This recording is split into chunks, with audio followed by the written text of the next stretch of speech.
Hello, everyone, and welcome to Slash Film Daily for November 13th, 2017. On today's show, we're going to be talking about a bunch of news, including the Louis C.K. situation. We're going to be talking about Quentin Tarantino's next film, a Lord of the Rings TV show, Amazon developing a free ad-supported streaming service, Spider-Man, another Spider-Man spinoff in development at Sony, and we'll talk about early buzz from Justice League and The Punisher.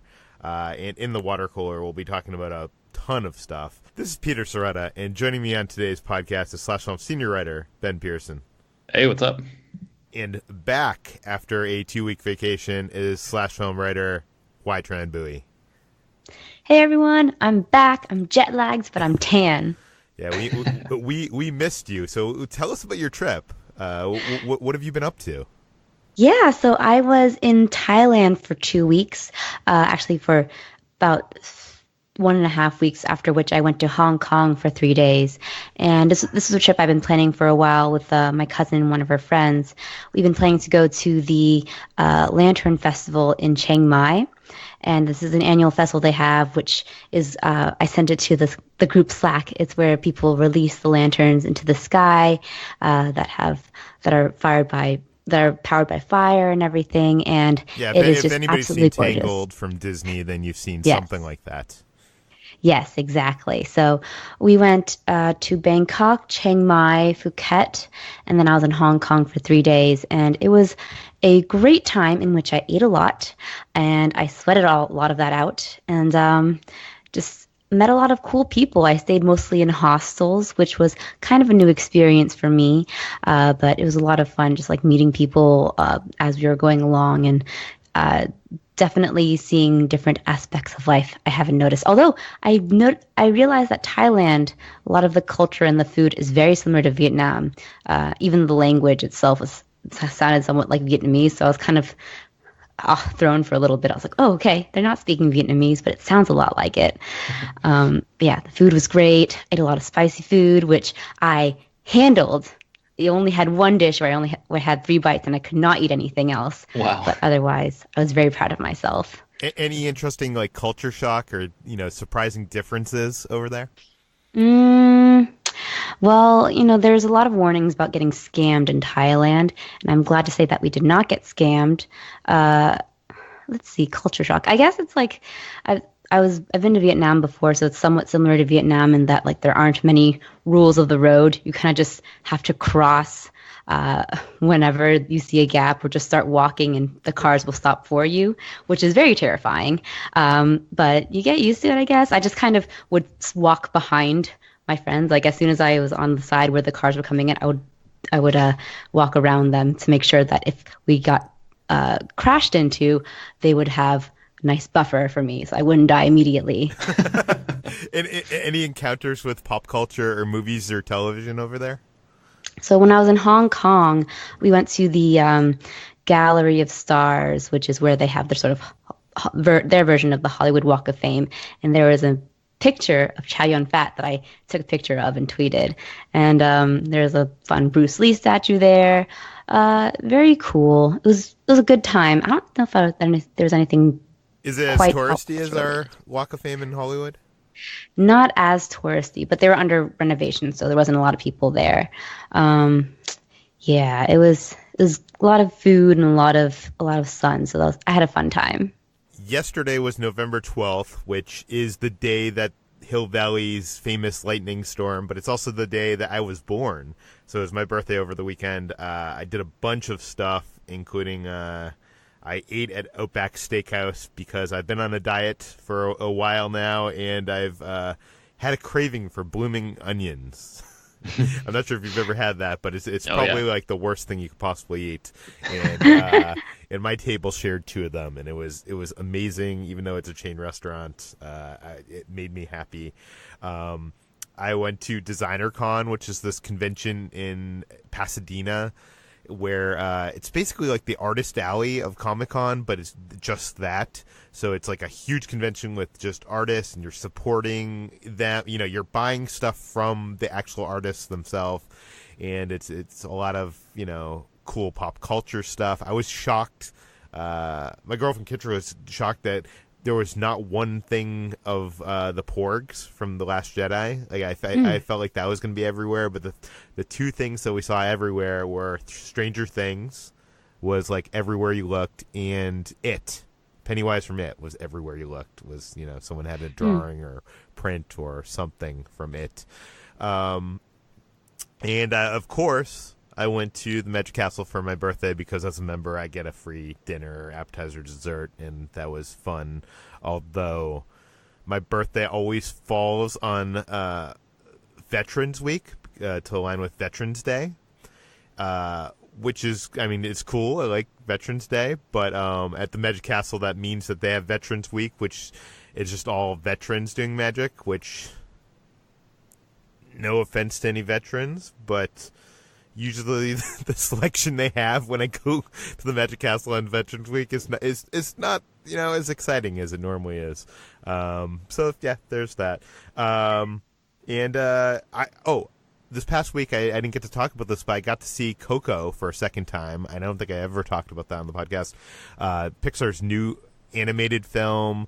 I really enjoyed it the second time. I can tell you both times it made me cry. I'm not sure it's, you know, in their top third of best films of, you know, of that studio, but it's definitely something that I think you should seek out. And, you know, I didn't really know much about Day of the Dead beyond, you know, kind of the surface level stuff, and it was really interesting. Like, those aspects of the film I think are very interesting and eye-opening, and I feel more cultured having seen this Disney film. I guess maybe not in so much as, like, you know, how Moana I think cultures people, but I really enjoyed it. Ben, what have you been up to?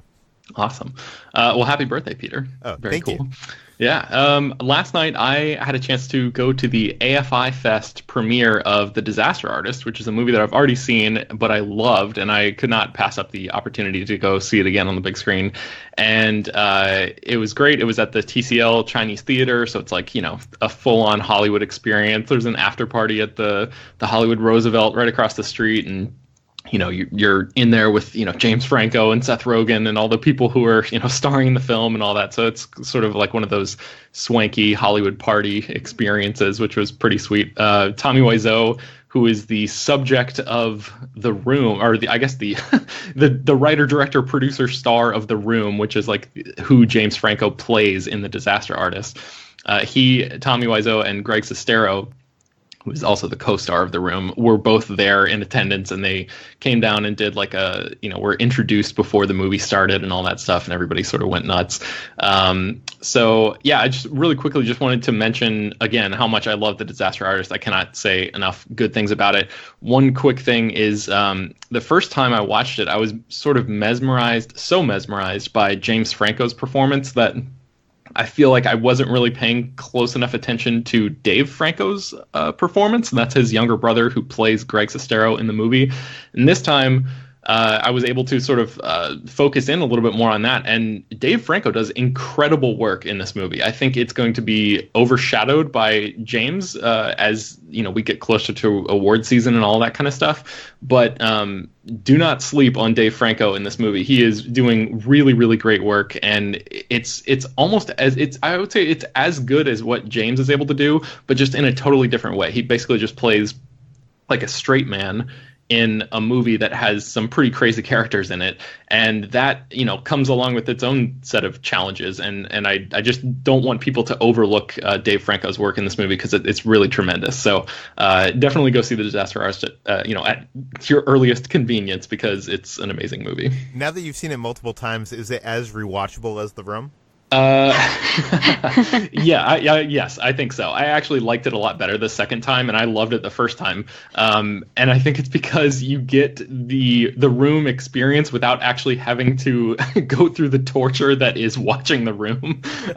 So yeah, I would definitely say it's as rewatchable for sure. And I forgot to mention, I tweeted a bunch of photos from DesignerCon. So if you want to see some of the art, some of the best pop culture art that I found at DesignerCon, go to my account on Twitter. That's @/home. And by the way, I ran into a bunch of artists at the DesignerCon that listened to this podcast and, you know, were just praising it. And I want to thank everybody who said nice things about the podcast and also wished me a happy birthday over the weekend. Thank you all. Let's get to the news, though, because we have a lot to talk about. First up, we didn't really get to talk about, because we had an emergency episode on Thursday night and we didn't have an episode on Friday. We didn't really get to talk about this Louis C.K. stuff. So, Ben, what is going on with Louis C.K.? Yes. So on Friday, a New York Times report came out in which 5 women came forward and accused comedian Louis C.K. of sexual misconduct, saying that he either masturbated in front of them or asked if he could. This has been going on for years and years and has been sort of like Harvey Weinstein, one of those sort of open secrets, I guess, in the comedy world for a long time. These sort of allegations about Louis C.K.'s behavior have been, whispered about behind closed doors, but nobody has ever actually come forward before. And that all changed on Friday with this New York Times report. All these women came forward, and actually, I think 4 of them came forward and put their names to their accusations, and one of them remained anonymous. And I think it was the next day. What kind of accusations are they? So we should probably. So yeah, that he masturbated in front of them or asked if he could, like masturbated during phone calls with them, like really sort of disgusting stuff. So Louis C.K. actually released a statement, and unlike, Brett Ratner, who's denying the allegations against him, Louis C.K., I think, is the first person to come forward and say that, these stories are true. That is his quote from his statement that he released in the aftermath of this report. And so, yeah, he's basically admitting that all of these things that he's, accused of doing, he actually did them. I think for the Kevin Spacey scenario, he was like, I don't quite remember if I did that. If I did, I'm sorry. But Louis C.K. is like, I did this. I apologize. So you can read his apology and all of that stuff if you care about doing that.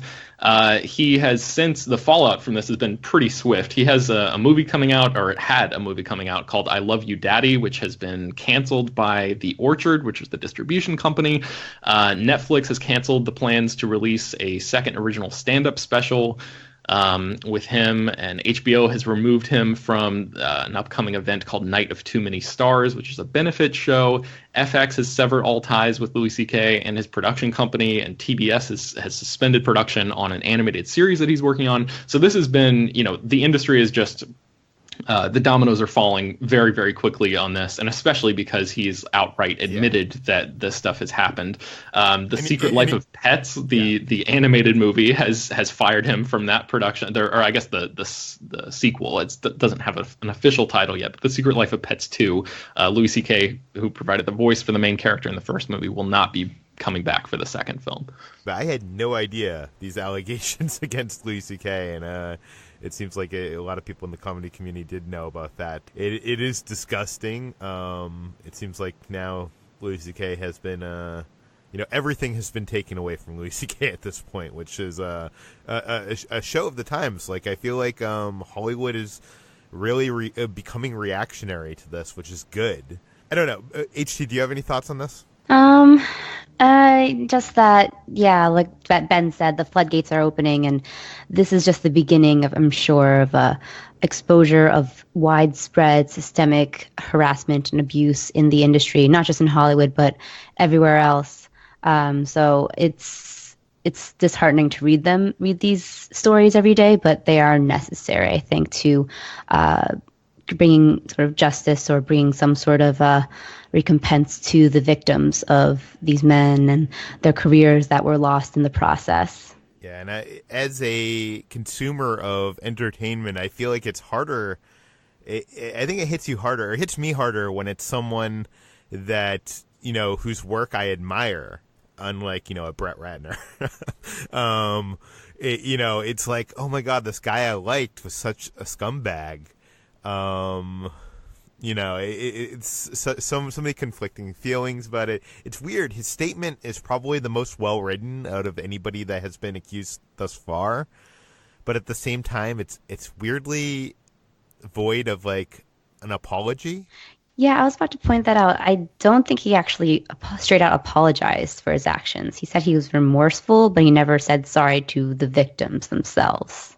Yeah, I guess that's true.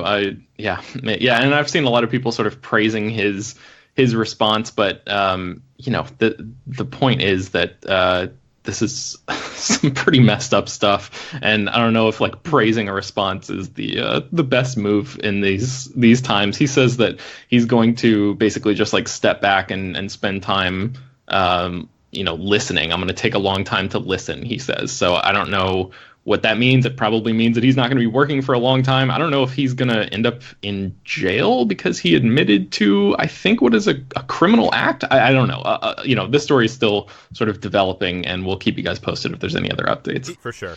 Okay, but this is going to keep on going. I think the dominoes are going to continue to fall. I honestly think we're just seeing the beginning. We're seeing the tip of the iceberg. I think, this coming year is going to be very interesting and sad. We're going to see a lot of our heroes, I think. We're going to hear a lot of stories. Not that I know of any. I just have a feeling. And yeah. We'll keep you updated on the podcast and on the site. But next up in the news, Quentin Tarantino's next movie we had heard was about Charles Manson. But apparently that's kind of a little too specific. He says it's more about 1969. Ben, what do we know about this? Yeah, that's actually his exact quote. Is he said it's not Charles Manson. It's not Charles Manson. It's 1969. So that is basically what we know about his movie, and that the specificity of the Charles Manson story. I think it got people excited because that's a recognizable story. It's this insane, truly crazy thing that if you don't really know that much about, I would highly recommend listening to the Karina Longworth's "You Must Remember This" podcast. She did a whole series of super in-depth episodes about tracking the entire thing, the rise of Manson and his followers, and then the murders that occurred in the late 60s. So, that is an interesting story in and of itself. But I think the concept of Tarantino widening his scope to encompass the entire year instead of just laser focusing in on this one particular event that happened is a lot more interesting. And, it opens the doors for him to explore all sorts of different things and maybe make comments on all sorts of different things instead of just this one, sort of contained element. So, again, we don't know the name of the movie that he's working on. We don't know which studio is going to be distributing it because he's previously worked with the Weinstein Company, and he is, now shopping this new script around to different studios. We've heard some rumors that Margot Robbie and Leonardo DiCaprio and Samuel L. Jackson, and I think maybe Brad Pitt might be in the ensemble cast, but no deals are signed as far as we know yet. So there's much more to come on this, but as of right now, we just know that the scope is being expanded a little bit to the entire year 1969, not just the Charles Manson story. Yeah, it says in this article, it theorizes that basically, this might be as much, as Inglourious Basterds was a movie about Hitler. This is a movie about Charles Manson. It isn't really, Yeah, he's a supporting player, kind of. Yeah. I'm very excited for this movie because I'm a fan of Quentin Tarantino, and for a while there he was doing World War II movies and westerns, and I really love him in kind of like the 1960s 1970s area of in Los Angeles. I feel like that's where he is strongest in my mind. So I'm excited for this movie. HT, do you have any thoughts on a Quentin Tarantino doing a movie about 1969? Yeah, I'm also really excited. I'm a big Tarantino fan too, so I'm fascinated by how he'll tackle everything that happened in 69, not just in Hollywood, but everything that was happening politically with all the assassinations.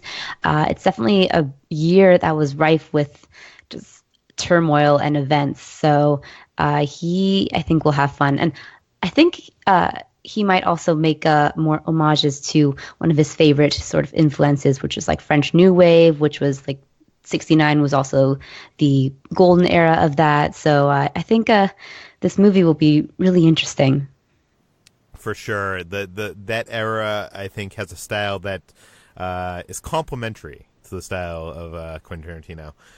Moving on. I think we talked last week about the possibility of a Lord of the Rings TV show at Amazon, and now it is official. Ben, what do we know?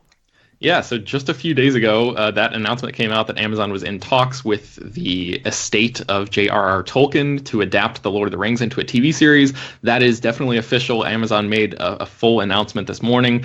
They said, here's the description straight from a press release they sent out. Set in Middle-earth, the television adaptation will explore new storylines preceding J.R.R. Tolkien's The Fellowship of the Ring. The deal includes a potential additional spin-off series. So we don't know who is creatively involved with this show yet. I don't think there is anyone attached at this point. We know that the rights to the Lord of the Rings name, property, what have you, are said to be in the $200 to $250 million range just for the rights before any of the costs for production or talent or any of that stuff factor into it, which is pretty nuts. And the budget for, a season of television like this could, be in the $100 to $150 million range just for one season. So, I mean, Amazon is spending some serious cash here. They are obviously looking for their version of Game of Thrones, which is sort of a cyclical situation here because clearly George R.R. Martin took some inspiration from Tolkien to create Game of Thrones. So, yeah, I mean, we don't really know. We know that it's going to be before Fellowship of the Ring, and that's it. So does that mean this could be another adaptation of The Hobbit, because that is a prequel to the Lord of the Rings trilogy? Does that mean it's going to go way back all the way to the beginning of the creation of Middle-earth and tackle all that kind of stuff that appears in Tolkien's The Silmarillion, which is this really, really dense history of all of these wars and races and, intrigue and political, goings on. Have you ever tried to read that book? No, my wife has read the whole trilogy, and she just got it as a gift not too long ago. So I'm going to let her sort of take a crack at it and then let me know if it's worth me trying to dive in, because I feel like only really, really hardcore Tolkien fans have been able to sort of crack that nut. From my understanding, it's like the part. Yeah, it's like the part of the Bible where it's like this person begat this person who then begat this person. And it's just like really dry and like really sort of mind bending and like tough to read, tough to like sit through and keep all the names straight and all of that stuff. But, George R.R. Martin and HBO have been able to take that sort of historical angle and make it super compelling with Game of Thrones. So there's definitely potential for something that reads as a little dry on the page in the Silmarillion to become, to get fleshed out into this epic, compelling fantasy story on Amazon. So we'll see how it goes. Yeah, I think that they would have to flesh out like little characters and little mentions and use basically the world as the canvas to make this work, because it doesn't seem like there is enough in those ancillary books to make a series with a main group of characters. Like I feel like they're gonna have to invent the stories and have the books be the world that the books created and kind of foretold be the thing. HT, do you have any thoughts on this? Are you a fan of the Lord of the Rings series? I am a fan, but not as hardcore as many of my friends. I've read all of the books and Lord of the Rings and The Hobbit, but not The Silmarillion. It's very daunting to me. I just hope that Amazon doesn't take a misguided angle and try to insert lots of sex and violence into Lord of the Rings. I mean, violence, fine, but Lord of the Rings itself is kind of is the polar opposite, really, of Game of Thrones. Game of Thrones takes this high fantasy series and turns it into this character study that has lots of nudity and all this gratuitousness. But Lord of the Rings is very much kind of stodgy. So I don't know. I think that Amazon is very obviously trying to make a bid for their own version of Game of Thrones. I just don't hope they try to over Game of Thrones it. Yeah, and there's one more thing maybe that's worth mentioning, and that Jacob Hall, the managing editor / Sean, pointed this out to me, that the Tolkien estate was famously not really a fan of Peter Jackson's movie trilogy. So they are involved with this show. So I feel like that signals a potential shift in tone for this adaptation. What exactly that means, I'm not quite sure, but I don't know if it's going to look and feel like Peter Jackson's movies have been ported down to the small screen. So that is kind of an interesting thing. Like, what do the Tolkien people think that a Lord of the Rings show should be like? And that, I guess, we're about to find out pretty soon. Yeah, it's going to be interesting. With everybody talking about all this, some person on Twitter mentioned, when are we going to see the Harry Potter TV series? Because that is now inevitable, right? With Star Wars getting a TV show, with Lord of the Rings getting a TV show, I feel like if it's not a Harry Potter TV show that actually adapts all the years into television, it could be a show based in that world. HT, you're a big fan of the Potterverse, right? Mm-hmm. What do you think about that? Yeah, I think that Harry Potter could actually work even better in a TV series format because there are so many details that are lost in translation to the big screen. Although I hope that they wait a little bit longer to adapt it to television. Hopefully a BBC series. J.K. Rowling is very loyal to her home and paying taxes and everything like that because she was so dependent on welfare when she was a budding writer. So I think it would be nice to see it on the BBC, and I hope that maybe they would wait long enough so that Daniel Radcliffe can play an older character. I don't know, maybe Dumbledore or someone. So just wait a little bit. I don't think Radcliffe wants any of that. I think he's so out of the Harry Potter movies, and but I think that's interesting with BBC. I think it could be a co-production. Because I think they're going to need more money than that. What were you saying? Do you think Warner Brothers? I believe Warner Brothers still owns the rights to the Harry Potter property at this point. Do you think that with Disney creating their own streaming service, that Warner Brothers won't be too far behind? That they could create their own, proprietary streaming platform and then do a similar thing to what Disney's about to do with live action Star Wars and make a live action Harry Potter show, exclusive to a WB streaming service? I just get the feeling that a year down the line we're going to be referencing this episode and your prediction. I feel like this is a no-brainer if you're Warner Brothers, but who knows? But Ben, you need to actually leave us right now. I do. Because yes. You're going to do interviews with the disaster artists, filmmakers, and cast. So we'll let you go. Where can we find more of your work? You can find me at slashfilm.com, and you can find me on Twitter at Ben Pears. Bye, Ben. All right. See you guys. See ya. And while all these companies are trying to get into streaming services, trying to get you to pay a premium for their exclusive content, turns out that there's a new rumor that Amazon might be developing a ad-supported way to view their exclusive content. Ad Age is reporting that Amazon is developing a free ad-supported complement to its Prime streaming service.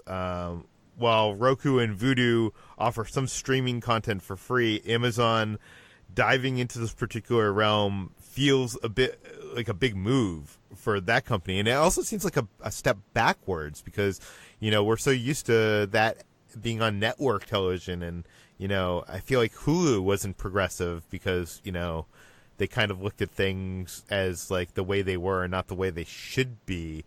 What do you think about Amazon basically coming out with a version of Prime that people can watch their content but ad supported? Is that a step in the right direction or a step backwards? It's interesting. It feels like they're definitely trying to ape Hulu, which is seeing its own sort of success this year with the Emmy-winning Handmaid's Tale. So I don't know. I'm not a huge fan of ads, but I won't avoid them, I guess you would say. I understand ads as being very essential to finance and everything, but yeah. I'm not really sure why Amazon would need it if they already have Amazon Prime and a very strong subscription service. So yeah, it does seem redundant. I'm not really sure why they're doing this move. And it's just very confusing. I feel like everybody I know has Amazon Prime already because it's such a good value just from the shipping aspect of things. And then you get all that content for free. But, you mentioned ads, like, if there is a way for me to pay to get rid of ads, like Hulu has a extra premium that you can pay to get rid of ads, I pay for that because, I'd rather my time I feel is worth more money than that $5 a month or whatever it is. And I've also said, I pay for YouTube Red, which avoids all the ads and all the YouTube clips everywhere, not even just on YouTube, but on my phone everywhere. So I'm willing to pay to get rid of ads. I don't know. This just seems like a step backwards to me. But yeah, maybe there's a lot of people out there that want to, watch, these Amazon shows, but aren't willing to pay for Prime. So I'm the complete opposite of you. I do not have Amazon Prime. Sometimes I use my mom's account. Like I just log into that to ship something to myself. By the way, you can hook up, because you have a family member that has Amazon Prime, you can go into your Amazon settings and become a member of their family, and you will basically have Amazon Prime. Yeah. Oh, well, okay. I guess I do kind of have Amazon Prime then. So if you set it up, you will be all set.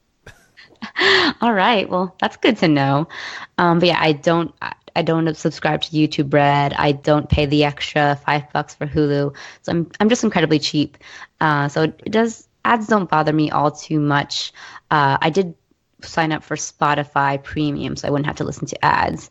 But I kind of just sometimes use ads to, do cooking or something, or get some glass of water. I don't really have any sort of animosity towards them, but I don't understand people who would actually actively seek out a streaming service for ads. I'm not really sure if those people exist. It makes me wonder if there is a future in this. Like, are we, a year or two away from getting a version of Netflix that everybody can watch, but it has ads, it has commercial breaks and stuff. So kind of like how people use TV as sort of white noise in the background. We'll just leave it on. That's interesting. Maybe that's what Amazon is trying to go for. Yeah. Also in the news, a Spider-Man spin-off, Morbius, the Living Vampire, is being developed by Sony and Power Ranger writers. You wrote this up for the site. Why? That's the question I was asking the entire time while writing this, and I do not know the answer to that. But apparently we have a new Sony spin-off in the Spider-Man-less Spider-Man cinematic universe, which includes Venom and Silver and Black, which is the Black Cat, Silver Sable movie. And so the newest one into that sort of strange cabal of films is Morbius, the Living Vampire, which is not a character I was quite familiar with. But I read Spider-Man comics, not a lot, but I've read a bunch of different trades I have in my collection, and I don't know anything about this character.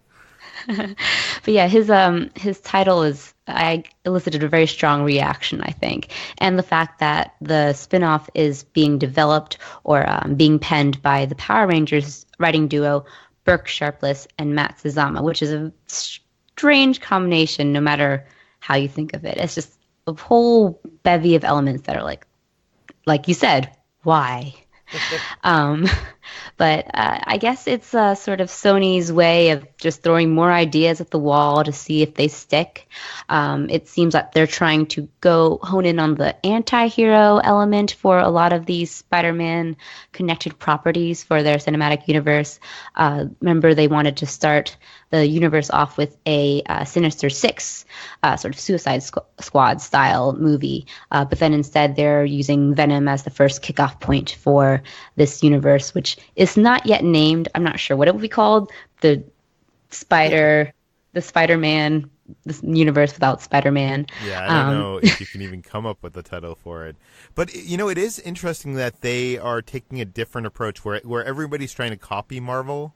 Mm-hmm. They are kind of taking a different approach, and that, I think, is to be commended, maybe. But I don't know. No idea. All of these sound like such bad ideas. I almost wonder if this is a play to, Disney, is in talks to buy Fox. Maybe Sony is just, trying to do whatever they can with the Spider-Man universe to try to get Disney to buy them. Because, if they don't, a cry for help. Yeah, if Disney does not buy them, they are going to further ruin the Spider-Man brand. I'm obviously joking, but I don't know. What do you think? Do you think that these movies are things that people are actually going to want to see? Maybe out of morbid curiosity. Um, as someone who is a big fan of Buffy the Vampire Slayer, which is itself a ridiculous title, I won't begrudge Morbius his own very strange epithet. So maybe Morbius will be successful. It could be just weird enough that it will be like a pulpy B movie, ancillary like superhero movie. It is the Sharpless and Sazama have had sort of supernatural experience before. They penned Dracula Untold for Universal, which was also notably a failed building block for their own cinematic universe. So maybe that doesn't bode well after all. But yeah, I don't know. It could be either or. Venom, I think, is just like in the same boat because it has such great stars, but is such a strange solo movie to start a cinematic universe off with. For sure. And last up, we have a bunch of early buzz for a film and a TV show. We got Justice League, which the first social embargo reviews hit on Friday, and today we have The Punisher on Netflix. I'll start off with Justice League because it's a film that I got to see a couple weeks back, and I want to say it is better than expected, but it's not a home run. The interaction between that core Justice League team can be a lot of fun in the same way, you know, the Avengers interacting with each other and like, like those fun moments in like, Captain America Civil War, that kind of stuff is a lot of fun. The film, I don't think is, it has its problems. Obviously the villain is, a generic CG villain guy, and the plot is kind of a little bit weak. But Flash and Aquaman are, they steal the show. The film will send the DCEU in a hopeful direction where the brand should be, and I think most people that see this movie are gonna enjoy it.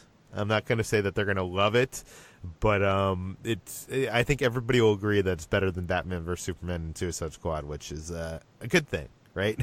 So would you say that it was obvious that this movie was sort of salvaged by the reshoots, or were there any sort of delineating differences between what was originally filmed or reshoots or anything like that? Well, we could talk about this after the movie gets out, but I would say that I was on set of the movie, so I got to see them film some stuff, and some of the stuff that you would think is Joss Whedon is actually Zack Snyder, and, he was trying to do a more funny movie, or more, do you know what I mean, like a more fun movie. But you can definitely see things that were reshot. Obviously there's moments that you've seen in the trailers where Ben Affleck looks notably larger now than he was when he shot the original footage, and there's I don't know, it's rather obvious what was reshot, and I don't think Joss Whedon saved the movie. I mean, I don't know what the movie was before Joss Whedon came on board it, but I would still say that it very much feels still like a Zack Snyder movie. So if you're thinking that you're going to go in and you're going to see a Joss Whedon movie, I think that's probably incorrect. On the Joss Whedon scale of things, I would put this at not as good as the Avengers, but better than Age of Ultron. So it's a very small sort of. Well, that's okay. That's good to know. Better than Age of Ultron. It's firmly in the middle of that, and on the site we have quotes from a lot of different people that saw the movie, and I think my opinion kind of reflects their opinion, but you could go read their opinions. I should note that I was invited to go to the London junket of this movie and see the movie in London. I did not accept that. Some of these people did, not to cloud those quotes, but just so you know, I did not go on a trip to London for this movie. These opinions are based on a screening I saw in Los Angeles. Just to say that. Okay, so let's move on to The Punisher, which has actually been one of my more anticipated Marvel Netflix TV series because I kind of loved this character on Daredevil. HT, please tell me it's good. So it's Both good and bad. I haven't seen a Marvel Netflix series that was quite so polarizing as The Punisher is, because critics are either claiming it's the best MCU series released on Netflix or it's the worst, which is very interesting, just extreme reactions on both sides. So, it's been criticized definitely for being overly long. It has 13 episodes and kind of falls to the common sort of Marvel formula of having too little stories stretched over too many episodes. And it's also sort of ill-timed too. Well, not sort of ill-timed, definitely so. Coming off the tails of two mass shootings in the U.S. in recent weeks. So it was pushed back. The premiere was pushed back after the events of the mass shooting. But then there was one that happened in Texas only a couple weeks ago. So there's never, I think, a time for this series to really be timely unless we were in a very dark timeline. So so we are seeing lots of people praising it for being extremely secluded from the rest of the Marvel universe. So it really goes grim and gritty. There is no real connection to other Marvel series or Marvel events outside of maybe Karen Page popping in every now and then. But it also has a really interesting examination of psychological trauma for soldiers and questions about morality and philosophy, which I think we got a little taste of too in Daredevil season 2 during their Frank Castle and Matt Murdock's whole rooftop debate. I was also a huge fan of John Bernthal in Daredevil season 2. I think he definitely stole the show, and it's no surprise really that Netflix immediately greenlit a Punisher spinoff because he was just a force of nature. The critics definitely raved about his performance as well, saying it's one of the saving graces of this series. And across the board, even critics who disliked the series raved about John Bernthal. So at least we'll have that to look forward to. But yeah, it's a big mixed bag of things with The Punisher. It's either incredibly dull, very sluggish, or it's very thoughtful and thought-provoking. So I'm not really sure which is which until I finally see it myself. And I feel like that's probably the conclusion you'll have to come to you, Peter, and you, the viewers or listeners. Yeah. I think it would be very hard to watch a show like this today and not have, the events that have happened kind of cloud your opinion one way or another. It's interesting that, people now think 13 episodes is long for a show, because I remember 10 years ago 24 was 24 episodes, Lost was 20 episodes. That was the normal for everything, because everything was mostly network television, and kind of these premium networks brought it down to 13 or whatnot, and Netflix with Stranger Things is doing less than that. I'm wondering if streaming services, now that you're dumping all the episodes, it used to be about the ad money. You wanted to keep people coming back week after week. So if you had 24 weeks, that's 6 months of people coming to your network to watch that thing and see the ads. Now that it's not that, I wonder if it's better for a company like Netflix or Amazon to make a series 9 or 10 episodes, because obviously that's cheaper to produce, right? And creatively probably more freeing, because the creatives don't have to stretch it out. I'm wondering if we're going to see a lot more of that. I hope so. Yeah, I definitely think the Netflix, like the overly long episode runs for Netflix is a common problem, not just in the Marvel shows, but in all Netflix shows. There's kind of a lull in the mid-season arc. So I think a lot of it has to do with changes in storytelling. These peak prestige television shows aren't so much telling episode of the week stories like the previous old series were, or they're not even telling serialized storytelling so much. They're just kind of doing movies in 8 hours or 12 hours. Yeah. So I think that's the case. It would be interesting if they cut down the episodes or tried to change their storytelling style a little bit. So we'll see. Well, HT, I'm glad to have you back. Where can people find more of your work online?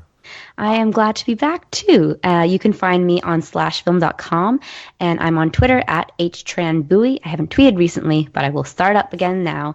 And I also have a podcast, the Millennial Falcon Podcast, on iTunes. You can find me at /film on Twitter. You can find all the articles we mentioned today on /film linked in the show notes. This podcast, /film Daily, is published every weekday on iTunes, Google Play, Overcast, all the popular podcast apps. Please subscribe. Go to iTunes. Give us a rating. Give us a review. That helps us out quite a bit. Tell your friends, and we will see you tomorrow.